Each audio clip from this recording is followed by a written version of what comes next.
மன்னருக்கு மீன் கொண்டு வந்தான் ஒரு மீனவன். அரிதான அந்த மீனை தாங்கள் வாங்குவதுதான் பொருத்தமா இருக்கும் அப்படின்னு சொன்னான். மன்னரும் மகிழ்ந்து அவனுக்கு 5000 பொற்காசுகளை கொடுத்தாரு. அதை பார்த்த மந்திரி கொதித்து விட்டாரு. ஒரு அற்ப மீனுக்கு இவ்வளவு பணமா? அதை திரும்ப வாங்குங்க அப்படின்னு சொன்னாரு. முடிந்த வியாபாரத்தை மாற்றுவது அழகில்ல அப்படின்னு மறுத்தாரு மன்னர். சரி, அவனை கூப்பிட்டு இந்த மீன் ஆனா பொண்ணா அப்படின்னு கேளுங்க. ஆண் மீன் அப்படின்னு அவன் சொன்னா பெண் மீன் தான் வேணும் அப்படின்னு சொல்லுங்க. பெண் மீன் அப்படின்னு சொன்னா ஆண் மீன் தான் வேணும் அப்படின்னு கேளுங்க அப்படின்னு சொன்னாரு. எப்படியும் அவங்ககிட்ட இந்த பொற்காசுகளை புடுங்கி விட வேணும் அப்படிங்கிறது தான் மந்திரியோட எண்ணம். மீனவன் திருப்பி அழைக்கப்பட்டான். கேள்வி கணைய மந்திரி கொடுத்தாரு.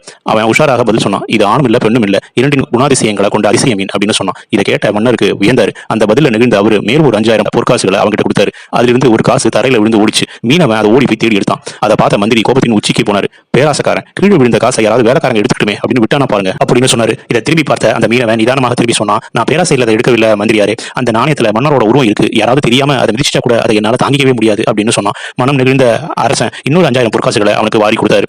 இதுக்கப்புறமா பேசினா இன்னும் பணம் போயிட்டே இருக்கும் அப்படிங்கிறதுனால மந்திரி வாயை பொத்திக்கிட்டு இருந்தார். யார்கிட்ட எப்படி பேச வேண்டும் அப்படின்னு தெரிந்தவங்க தான் இந்த உலகத்துல வெற்றி அடைகிறாங்க.